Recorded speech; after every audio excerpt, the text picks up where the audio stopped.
우리나라 기독교 역사 속에서 믿음과 신앙을 지켜온 분들의 삶을 바라보는 시간.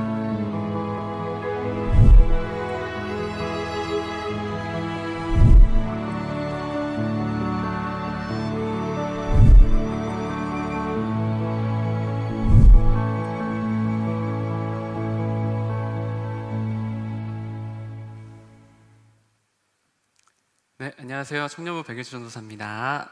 반갑습니다. 네, 여러분 한 주간 잘 지내셨나요? 말씀해 주셔서 감사합니다. 네, 벌써 6월이 다 됐습니다.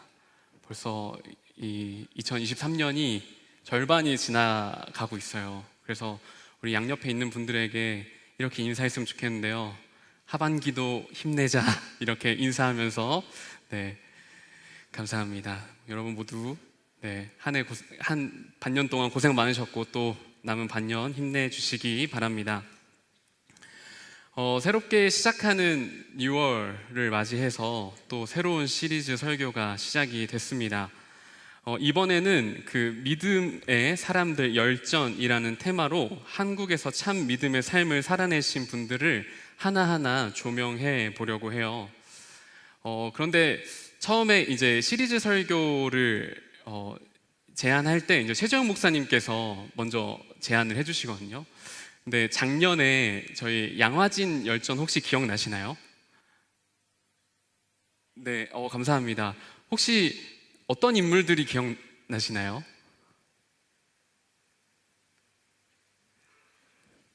감사합니다. 네, 그래서 걱정이 됐습니다.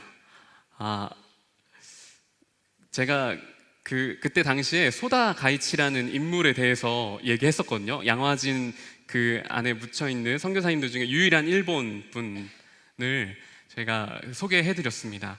근데 저는 그때 당시에 설교했을 그 당시가 너무 기억이 남아요. 왜 그러냐면 그 역사적인 인물에 대해서 소개를 하니까 모두가 이제 이렇게 네, 굉장히 졸린 눈을 하고서 그 설교를 들어주셨던 기억이 있었습니다. 그래서 이 믿음의 사람들 열전을 할 때 굉장히 부담이 됐어요. 그럼에도 이 역사적 인물을 살펴보는 것은 오늘을 살아가는 우리들에게 굉장히 큰 도움을 준다고 생각을 합니다. 왜냐하면 때때로 그들이 걸어왔던 길이 우리가 가야 할 방향을 알려주는 이정표가 되기 때문이죠. 그 중에 한국의 신앙인들의 삶을 살펴보는 것은 서구적인 그리스도교 문화와 그 전통에 익숙한 우리들에게 한국적인 그리스도교를 환기시켜주는 것 같습니다.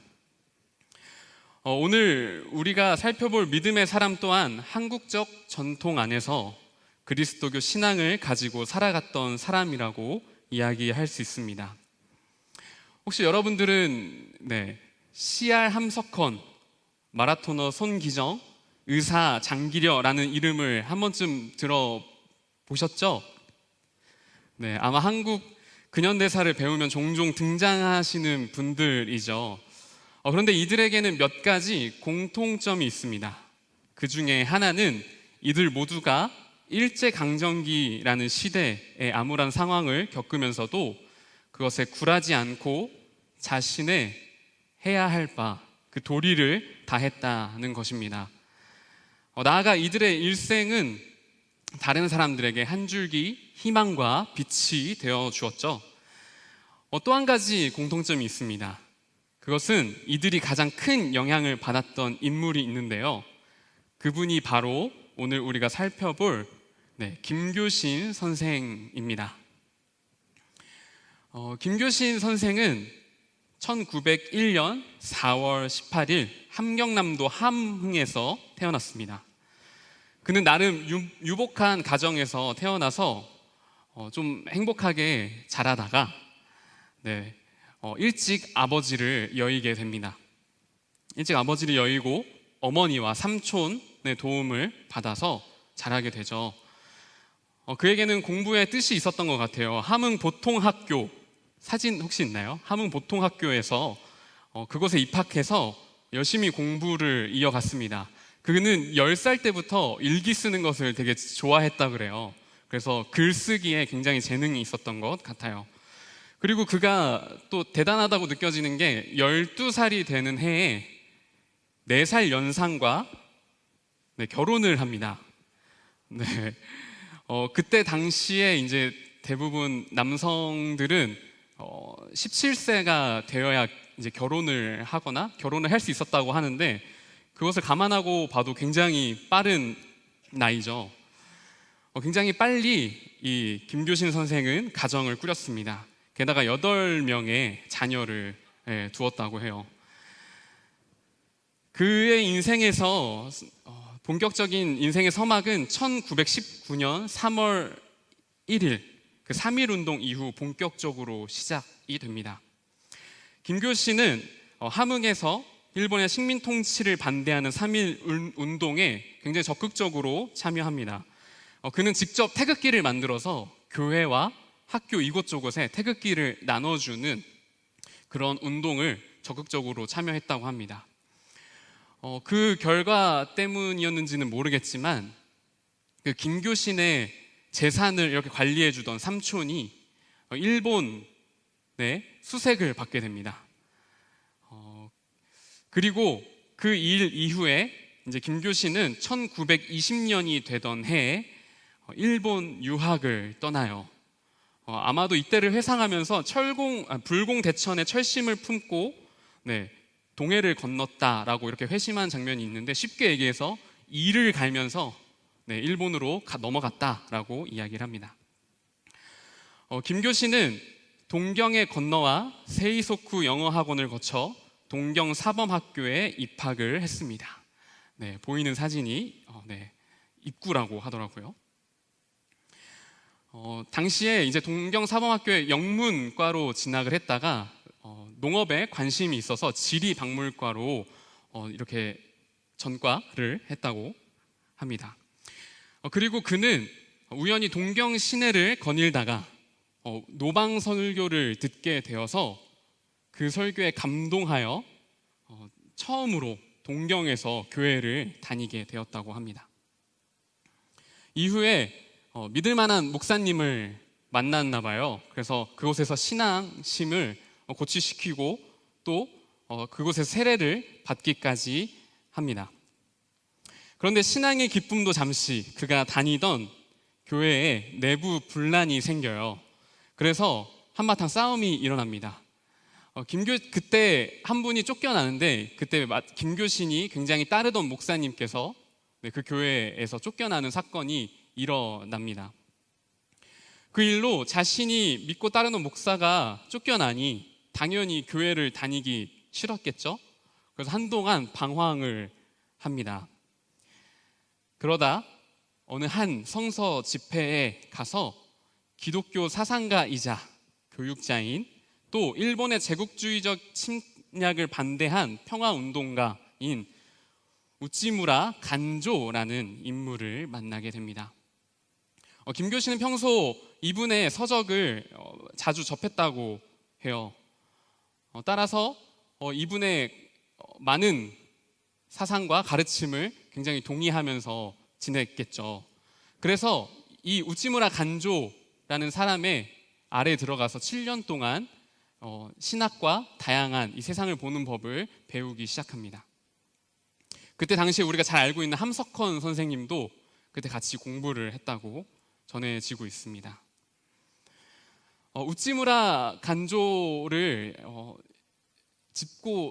반드시 짚고 넘어가야 이제 김교신의 삶에 대해서 우리가 좀 더 이해할 수 있어요.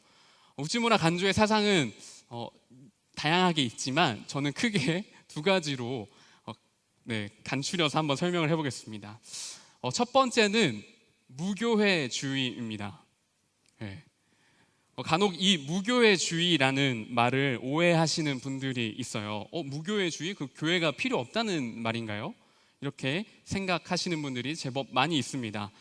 실제로 초기 한국의 개신교, 특히 장로교, 저희가 속해 있는 장로교와 감리교가 굉장히 반발감이 심했습니다. 교회론이 달랐기 때문이죠.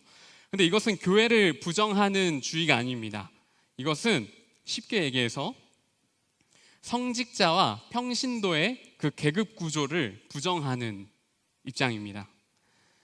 당시에는 조금 더 그 계급의 평신도와 성직자의 어떤 계급이 조금 분명하게 보였던 것 같아요. 뿐만 아니라 오히려 이 무교의 주인은 교회가 성서로 돌아가야 된다라는 그런 입장입니다. 다음으로 우찌무라 간조가 또 중요하게 생각한 그 또 사상이 있습니다. 그게 뭐냐면 바로 민족성을 띤 그리스도교 신앙을 굉장히 강조했습니다. 우찌무라는 예수와 일본은 나의 연인이다라고 말할 정도로 자신의 조국을 향한 애틋한 마음을 가지고 있었습니다. 그렇다고 오해하시면 안 돼요. 이분이 친일을 외쳤냐라는 건 아니고 이분이 굉장히 그 제국주의를 반대하면서 사실 일본에 많은 미움을 샀지만 그럼에도 일본을 사랑하고 자신의 조국을 사랑해야 된다라는 식으로 이제 설명을 하는 겁니다. 또 우리가 서구적인 그리스도교 정통에 너무 많이 이렇게 담겨져 있는데 그것이 아니라 우리 민족은 그리스도교를 어떻게 신앙해야 되고 어떻게 또 믿어야 되는지에 대한 이야기를 우찌무라 간조는 강조한 겁니다. 김교신은 이 우찌무라 간조의 영향을 받아서요, 그것을 다 흡수해서 한국으로 넘어갑니다. 그리고 그곳에서 조선에서 우찌무라 간조의 그 가르침을 재해석하여서 성서연구회를 만들고요. 또 보이시는 사진과 같이 성서조선이라는 것을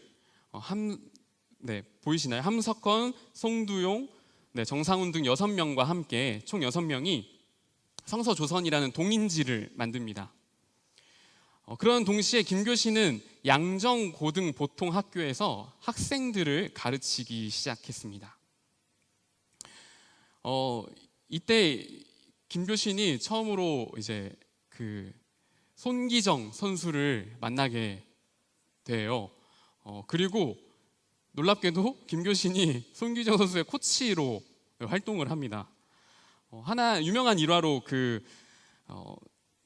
동경에서 올림픽 선발전이 있을 때 손기정 선수가 이제 코치에게 부탁을 해서 자기에 앞서서 달려가주면 안 되냐라는 그런 부탁을 했을 때 했다는 일화가 있거든요. 근데 그 일화의 주인공이 바로 오늘 소개하는 김교신 선생입니다. 이렇게 김교신 선생은 최선을 다해 양정고등보통학교에서 12년의 교직 생활을 이어갑니다. 동시에 성서조선 발행에 열과 혼을 계속해서 쏟았습니다. 그런데 아쉽게도 이 1년 만에 이 동인지를 함께 창간했던 사람들이 여러 가지 이유로 떠나게 됩니다. 그래서 김교신은 하는 수 없이 혼자 그 성서조선을 발행했다고 전해집니다. 그래서 그는 낮에는 아이들을 열심히 가르치고 밤에는 혼자 가가지고 이제 성서조선을 열심히 만드셨던 거죠. 성서조선에 기고할 글들을 열심히 혼자 쓰셨고 편집과 인쇄, 제작, 심지어 배달까지 혼자 감당해야 했습니다. 그런 수고에도 불구하고 성서조선은 최대 구독자가 몇 명이었을까요? 300명 정도밖에 되지 않았습니다. 유튜브도 300명이면 계속 해야 되나 말아야 되나 이런 고민이 들 텐데 한 20년 동안 이어왔던 성서조선은 300명의 구독자밖에 모으지 못했다라고 전해집니다. 하지만 김교신은 그것에 굴하지 않았습니다.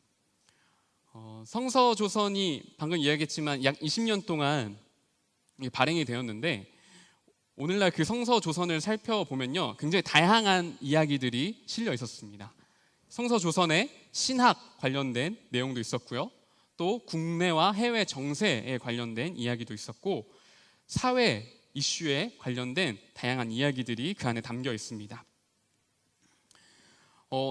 이제 후대에 평가하기로는 그 성서조선에 담겨 있는 그 사회와 국내 또 해외 정세를 이렇게 가늠해 놓은 김교신의 이야기는 그 당시 동아일보나 조선일보보다 더 나았다라는 평가를 받기도 합니다.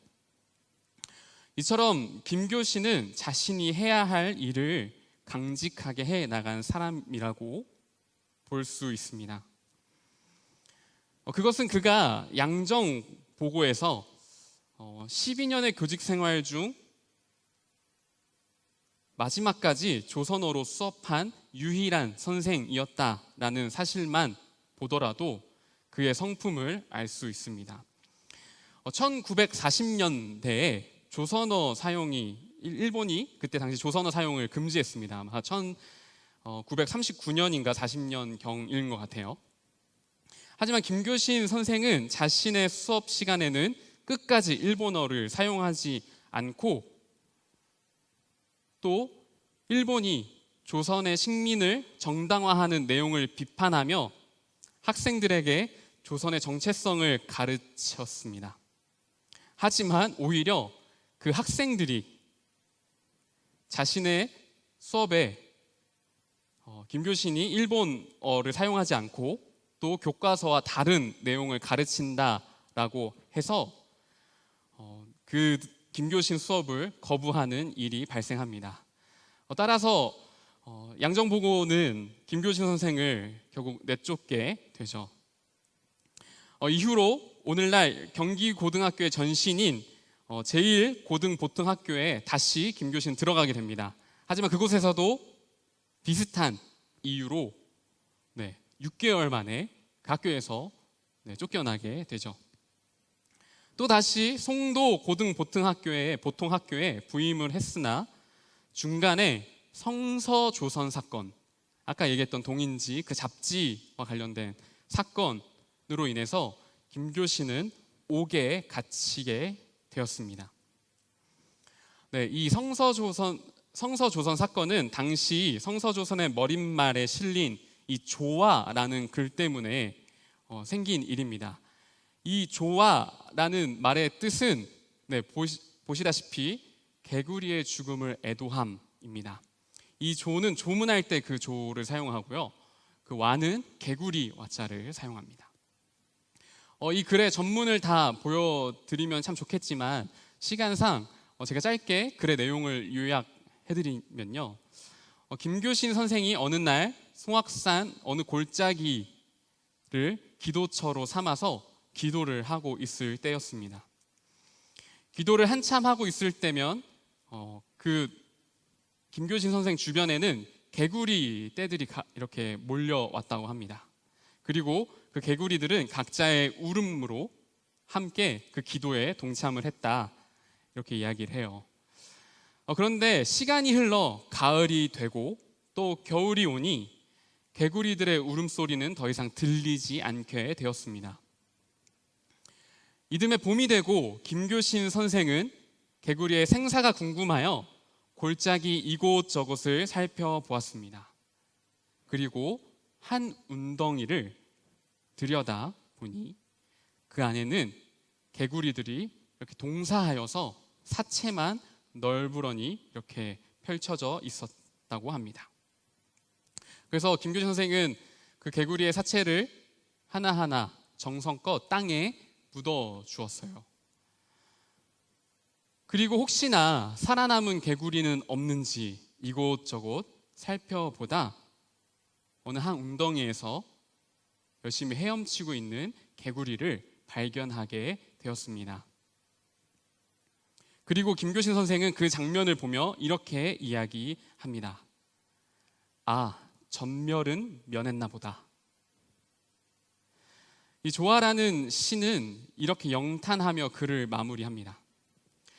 당시 총독부는 김교신 선생의 이 글을 보면서 이것이 항일 민족 의식이 담겨 있는 글이다라고 해석을 했습니다. 그래서 당장 성서조선을 폐간하고 김교신과 연관되어 있는 사람들, 또 심지어 그들의 구독자들까지 모조리 잡아갑니다. 그래서 그렇게 1년 동안 옥고를 치르고 김교신은 다시 나오게 되죠. 1년 동안 이제 옥에 갇히고 또 전과자가 되었다 보니까 이제 더 이상 학교에 이제 김교신은 들어갈 수가 없게 되었어요. 그래서 이 사람이 무엇을 해야 할까 좀 많은 고민이 있었나 봅니다. 그 와중에도 김교신이 무엇을 할지 굉장히 적극적으로 찾아갔던 굉장히 강직했던 사람임을 다시 한번 이 장면에서 볼 수 있는데, 그는 추록 후에 가장 먼저 성서조선을 구독한 사람을 한 명 한 명 찾아갑니다. 그래서 그들에게 이렇게 이야기해요. 이제 곧 일본이 망할 겁니다. 그러니까 조금만 힘내주세요 라고 이렇게 300명을 모두 찾아가서 그렇게 이야기를 전했다고 합니다. 그리고 이후에 김교신은 이제 어떤 것을 해야 할까 고민하다가요, 일본 질소 비료 공장에서 열악하게 일하고 있는 5,000명 조선의 노동자들을 보게 됩니다. 그래서 그들의 안전과 위생 또 복지를 위해 그곳에 입사하기로 결심하죠. 그리고 그들을 위해서 헌신적으로 그 조선의 노동자들을 위해서 보필하고 또 그들의 인권을 위해서 굉장히 헌신적으로 노동을 했다고 또 일을 했다고 전해지고 있습니다. 그리고 결국 이 김교신 선생은 그들의 조선 사람들을 돌보다가 결국에 발진티푸스로 1945년 4월 광복을 4개월 앞두고 세상을 떠나게 되었습니다. 여기까지가 김교신 선생님의 생애를 좀 다루는 이야기였습니다. 여러분, 김교신 선생님 좀 여러분들에게 좀 귀감이 되시나요? 네, 감사합니다. 김교신 선생님의 삶을 살펴보면, 제가 너무 급하게 이야기했지만 김교신 선생님의 삶을 살펴보면 우리는 이런 생각이 드는 것 같습니다. 우리는 어떻게 살아야 될까? 우리는 무엇을 하며 살아가야 되는 걸까? 이렇게 묻는 것 같습니다. 동시에 어떻게 하면 이렇게 희망적인 또 희망을 잃지 않는 사람이 될 수 있는지 하늘에게 물어보게 되는 것 같습니다. 특히 요즘같이 절망적인 소식들을 자주 접하게 되다 보면 이 세상을 살아갈 때 희망이라는 것을 품고 살아가는 것이 사치스럽게 느껴질 때도 있는 것 같습니다. 그래서 그런지 교회를 다니고 하나님을 믿는다고 말하는 사람들 중에서도 세상에는 더 이상 희망이 없다, 세상에는 소망이 없다, 이렇게 이야기하는 분들이 제법 많아진 것 같습니다. 오늘 본문으로 돌아가서 오늘 본문 유다서에는 어느 초대교회의 문제를 다루고 있습니다. 그 교회는 영지주의라는 가르침이 성행했어요. 그 영지주의라는 것 여러분 많이 들어보셨죠? 설교 때 종종 얘기하시는데, 이 영지주의라는 것은 정말 단순하게 설명하겠습니다. 좀 더 복잡하지만 단순하게 설명하면 영은 고결하고 고귀한 것이다. 하지만 육은 부정하고 악한 것으로 보는 입장입니다. 따라서 영지주의자들은 자신들은 그리스도로 말미암아 영의 구원을 얻었으니 이제 육과 관련된 모든 거에는 매이지 않고 자유로운 존재가 됐다라고 이렇게 가르쳤습니다. 이때 당시 이 영지주의의 가르침이 많은 사람들의 마음을 동요시켰습니다. 또 그 가르침을 따르게 만들었습니다. 왜일까요? 왜 그렇게 큰 매력을 느꼈을까요? 왜냐하면 그들의 이야기가 자신들이 억누르고 있던 그 탐욕과 그 욕망을 해방시켜 주었기 때문이다라고 설명할 수 있습니다. 그 결과 영지주의를 따르던 이들은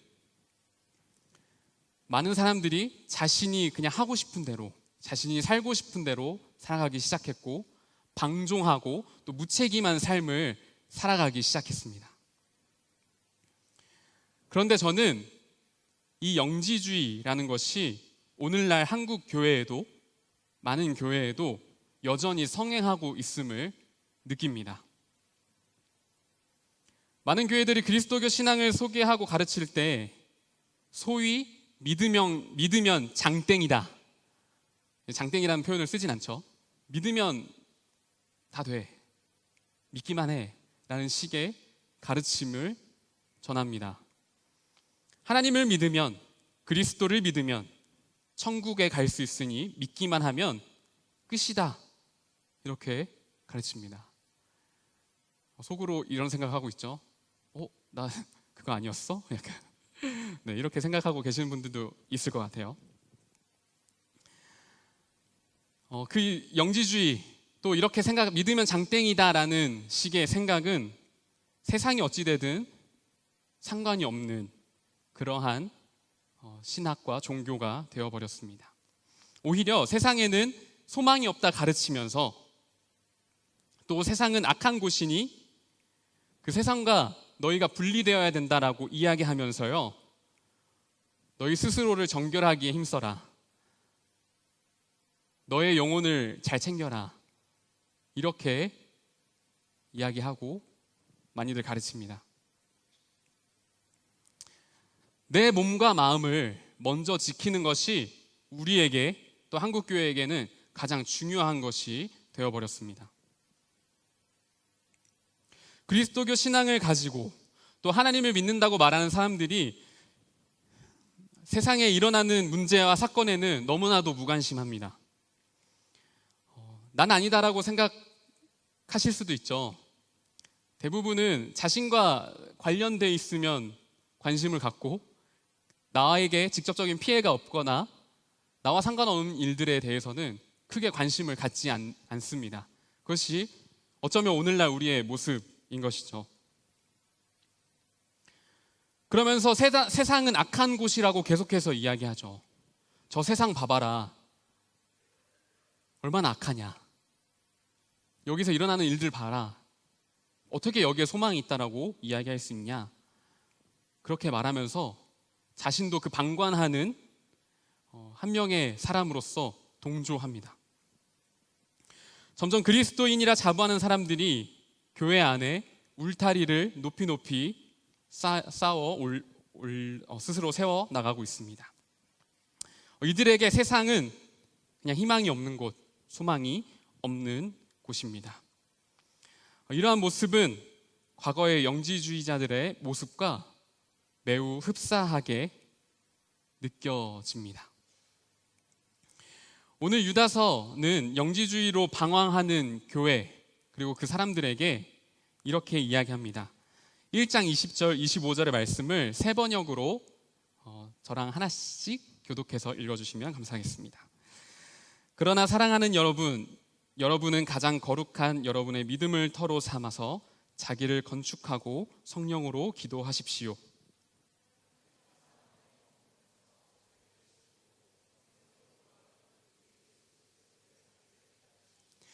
의심을 하는 사람들을 동정하십시오.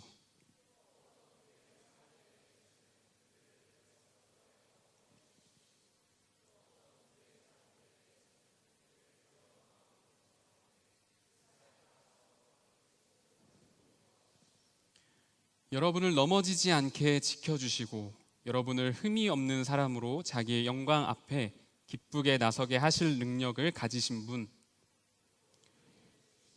오직 한 분이신 하나님께 영광과 주권과 권세와 온전히 이제 아멘. 오늘 예수님의 형제인 유다는 초대교회에 몇 가지 조언을 합니다. 먼저는요, 거룩한 여러분의 믿음을 터로 삼아 자기를 건축하라, 이렇게 이야기합니다. 여기서 믿음을 터로 삼으라에 가리키는 그 믿음은 무엇을 뜻하냐면요, 사도들의 믿음을 의미합니다. 유다는 사도들이 읽어놓은 땅에 너희들의 삶을 세우라 요청하는 것이죠. 다시 말하면 믿음의 선배들이 걸어왔던 길 위에 너희도 함께 서서 걸어가라 라는 의미가 될 것입니다. 그리고 다음으로는 성령으로 기도하라 이야기합니다. 여러분 혹시 지난주 설교 기억나시나요? 감사합니다. 성령의 능력은 이라는 제목으로 설교를 전했습니다. 그때 성령의 능력은 우리를 하나 되게 만드는 것이라 이야기했습니다. 그렇다면 성령으로 기도한다는 것은 나의 뜻이 사도들의 믿음과 하나가 되게 해달라는 것이고, 또 그것은 결국 사도들이 따랐던 그리스도의 예수의 삶, 나아가 예수의 삶을 통해 드러난 하나님의 뜻과 내가 하나가 되게 해달라는 기도가 될 것입니다. 유다는 거기서 멈추지 않고 초대교회 사람들에게 하나님의 사랑 안에 거하라 이야기합니다. 이 사랑 안에 거하고 또 자신을 지키고 예수 그리스도의 긍휼을 기다리라 권면하죠. 하나님 사랑 안에 머무른다는 것은 하나님 말씀에 순종하는 것과 깊은 연관이 있습니다. 하나님의 사랑 안에 머무른 자는 하나님의 뜻을 아는 자이기 때문입니다. 따라서 그 사랑 안에 머무는 사람들은 예수의 삶을 선택하는 사람들이죠. 굶주린 자들을 먹이고 또 아픈 사람들을 고치며 상처 입은 자들을 돌보아 줍니다. 하나님 사랑 안에 거하는 사람들은 어두운 현실 속에서도 희망을 보고 또 희망의 빛을 향해 나아가는 그런 사람들입니다.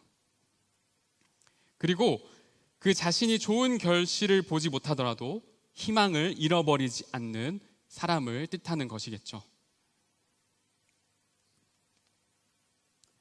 오늘 우리가 살펴본 김교신 선생도 길 위에서 많은 믿음의 선배들을 만났습니다.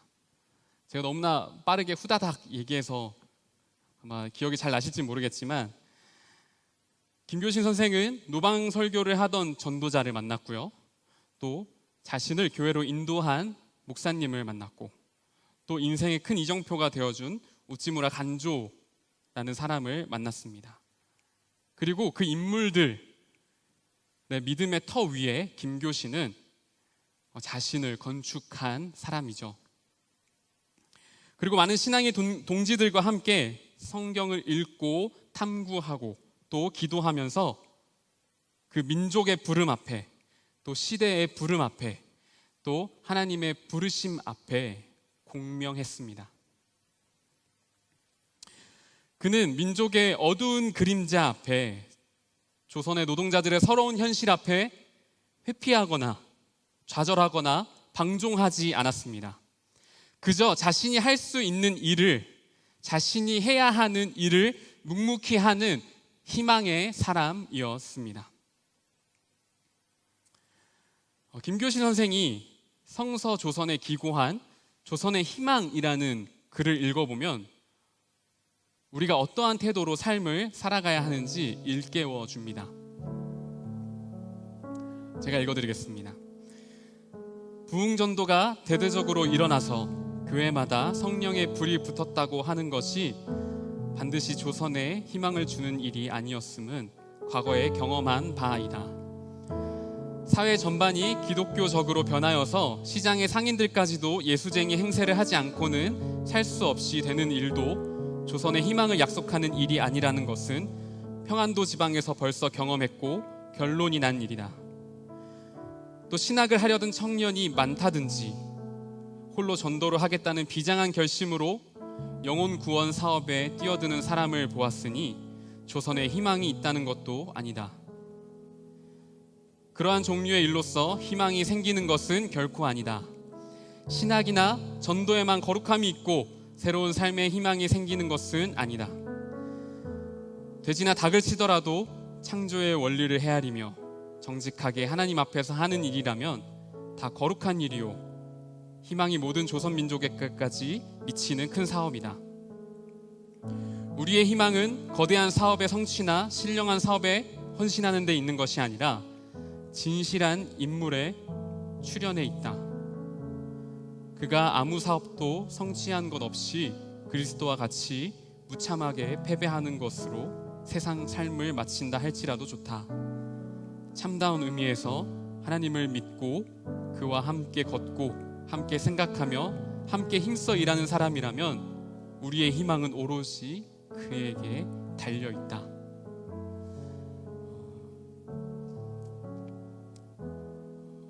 오늘의 말씀은 여러분들에게 어떤 대단한 또 거창한 일을 시작하라고 이야기하는 것이 아닙니다. 다만 그리스도교 신앙을 가지고 있는 우리는 지금 어디에 서 있는지, 또 지금 무엇을 하고 있는지 묻고 있습니다.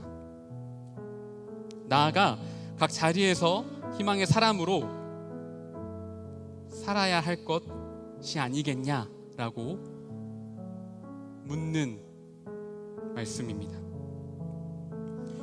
여러분, 큰일에만, 또 사람이 몰리는 곳에만, 또 교회에서만 희망의 사람이 되는 것이 아니라 작은 일에도, 사람이 부족한 곳에서도, 다른 이들이 기피하는 곳에서도, 교회 밖에서도, 어두운 현실 속에서도 희망의 사람으로 살아가 주시기를 바라는 마음이 이 오늘의 말씀에 담겨 있습니다. 여러분, 저는 여러분들이 진정으로 희망 가득한 삶을 살아가셨으면 좋겠습니다. 그리스도교 신앙을 갖고 있음에도 불구하고, 하나님을 믿고 있다고 자부하면서도 여전히 세상은 악하고 세상은 희망이 없어,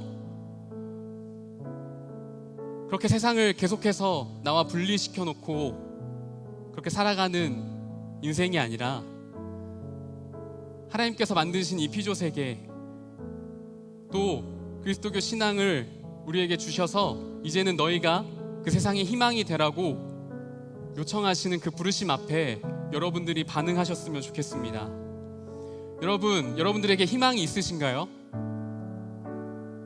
방금 읽었던 김교신 선생의 글을, 마지막 부분을 우리 모두 함께 낭독했으면 좋겠습니다.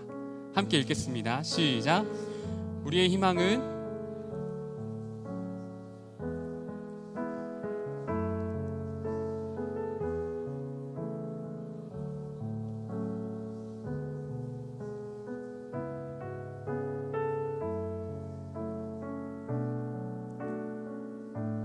위에서 하나님을 믿고 그와 함께 걷고 함께 생각하며 함께 힘써 일하는 사람이랍니다.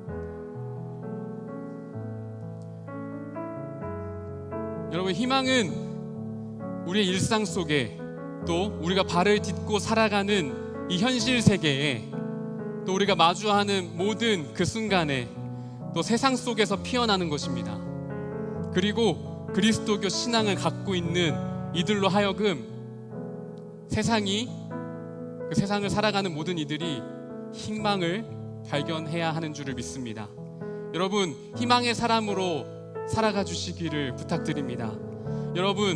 여러분들께서 그리스도를 닮은 진실한 인물이 되어주시기를 진심으로 소망합니다. 우리의 신앙이 이 세상을 뒤로 하는 것이 아니라, 이 세상을 누구보다도 적극적으로 살아가고 또 살아내는 희망의 사람들이 되시기를 진심으로 소망합니다. 우리 이러한 마음 담아서 함께 찬양하셨으면 좋겠는데요. 우리가 참 많이 고백하는 찬양이죠. 내 삶 드리리라는 찬양입니다. 우리 이 가사를 기억하시면서, 또 오늘의 말씀을 기억하시면서 함께 찬양하도록 하겠습니다.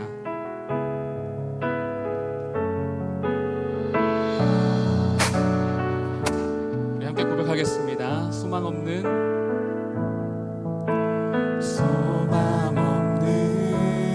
내 삶에 새 생명 허락하신 날 향한 주님의 은혜, 놀라운 주님의 사랑,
참담한 현실 속에서 희망을 품고 살아가는 일은 참으로 어려운 일처럼 느껴집니다. 게다가 다른 사람들에게까지 희망의 본이 되어달라고 요청하는 것은 잔혹하게 느껴지기도 합니다. 그럼에도 우리는 알고 있습니다. 희망 없이 살아갈 수 없다는 것을 말입니다. 우리는 알고 있습니다. 여전히 마음 한켠에는 희망의 어조가, 희망의 노래가, 희망의 횃불이 끊기지 않는 세상을 꿈꾸고 있다는 사실을 말입니다. 그렇기에 우리는 먼저 이 참담한 현실 앞에 우리의 삶을 하나님께 내어드리는 고백이 필요합니다.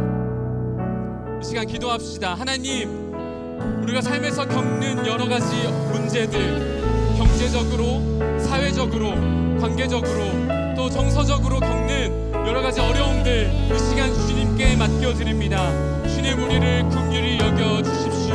이러한 제목 담아서 함께 이 시간 기도하도록 하겠습니다. 기도합시다. 하나님 아버지, 우리의 참담한 현실을 주님 앞에 토로하며 나아갑니다. 하나님, 우리가 희망을 가지고 또 희망 가득한 삶을 살아내기를 진정으로 바라지만, 하나님, 현실의 문제 앞에 우리는 너무나 쉽게 무너지고 하나님 너무나 쉽게 좌절하기 마련입니다. 하나님, 그렇게 우리는 압니다. 우리의 삶을 또 우리의 현실을 주님 앞에 내어드려야 된다는 사실을 말입니다. 하나님, 우리의 삶을 주님 앞에 맡겨드립니다. 우리가 겪는 경제적인 어려움들, 또 우리가 겪는 여러 가지 사회적인 문제들, 또 관계적인 문제들, 또 정서적인 문제들, 주님, 이 모든 문제들을 주님께 맡겨드리오니 주님, 우리를 긍휼히 여겨주십시오. 주님, 우리가 말 못할 여러 가지 또한 문제들이 있습니다. 하나님, 그 문제 낱낱이 주님께서 기억하여 주시고 주님께서 그 문제들 하나하나를 주님 살펴주셔서 우리를 긍휼히 여겨주시옵소서.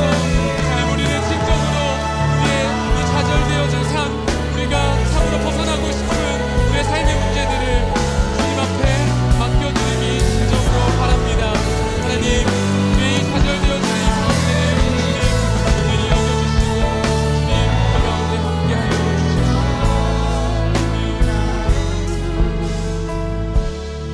나아가 이제 내 삶을 드리겠다는 고백은 이제 우리가 절망과 좌절 속에서 살아가는 사람이 아닌 희망과 소망으로 가득 찬 사람으로 살아가겠다는 결단과 다짐이 되어야 할 것입니다.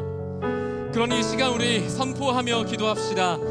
하나님, 우리가 그리스도의 마음을 품은 진실한 사람이 되겠습니다. 우리가 하나님의 뜻을 품은 희망의 사람이 되겠습니다.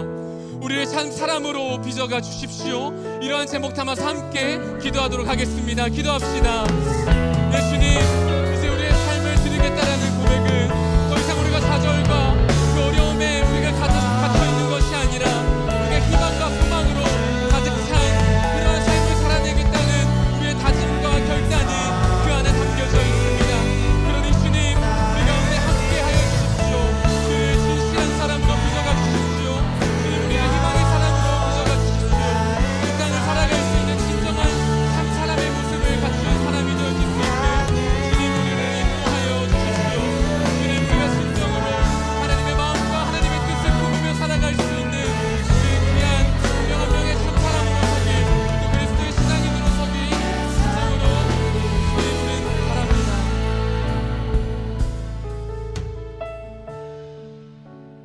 여러분, 혼자 희망의 사람으로 살아가겠다는 것은 참 어려운 일입니다.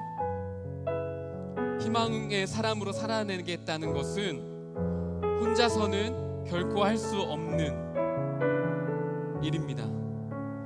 그래서 우리는 공동체가 필요합니다. 서로가 서로에게 희망이 되어주는 공동체 말입니다.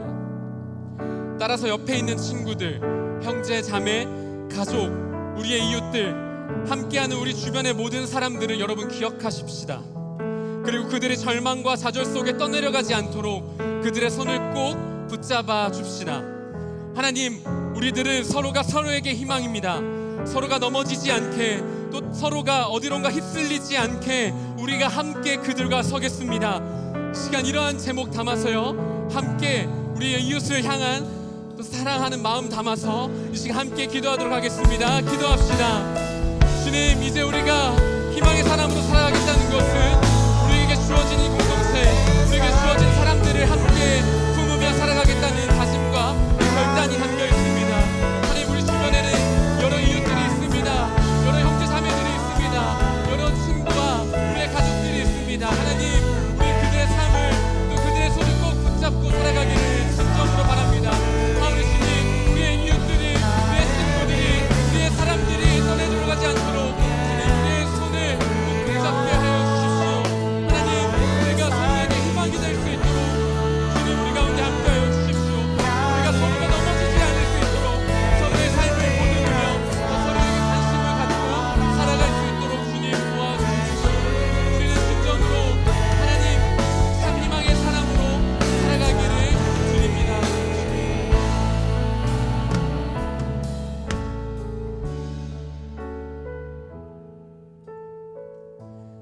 하나님, 우리는 세상의 현실, 또 세상의 여러 문제로 우리가 너무 쉽게 좌절하고 또 낙담하고 그 패배감을 느낍니다. 그러나 주님, 우리 다시 한번 희망을 고백합니다. 주님, 우리에게 희망이 있다면 우리의 패배는 단순한 패배가 아닌 위대한 패배가 될 것입니다. 마치 그리스도께서 그러하셨던 것 같이 말입니다. 하오니 주님, 우리가 그리스도와 같이 패배에 굴하지 않는 희망의 사람으로 설 수 있게 우리를 인도하여 주십시오. 더 이상 우리의 패배는 보잘것없는 패배, 또 아무런 의미 없는 패배가 아닌 그 안에 참 생명과 소망과 희망이 담겨 있는 위대한 패배가 될 것임을 고백합니다. 주님, 우리에게 희망으로 찾아와 주시고 또 우리는 그리스도를 닮아 희망의 사람이 되어지게 인도하여 주십시오. 감사하며 위대한 패배를 이루신 예수님의 이름으로 기도합니다. 아멘.